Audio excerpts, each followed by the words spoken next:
Hello नमस्कार। यो चाहिँ लसुनको हो। लसुन चाहिँ म एकदमै फुल्याएर लसुन र टिमुरको अचार यस्तो मिठो स्वादिलो हुन्छ, स्वास्थ्यलाई नि राम्रो। महिनौँ दिन वर्षौँ दिन राख्दा नि बिग्रिँदैन।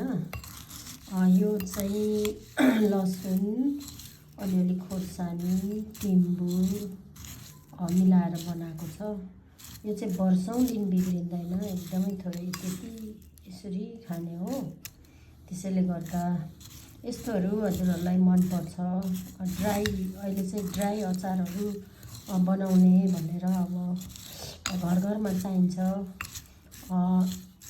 हजुरहरू अब धेरै बिजी हुनुहुन्छ, कोही अफिसमा काम गर्नुहुन्छ, कोही काम महिलाहरू अचार बनाउनु भ्याउनुहुन्न। त्यसको लागि हामी बनाउँछौँ एकदमै अर्ग्यानिक तरिकाले, सफा राम्रो खान लायकको एकदम हामी बनाउँछौँ। त्यसको लागि सुन्दर कृषि फर्मबाट उत्पादन हुन्छ है। धन्यवाद, नमस्ते।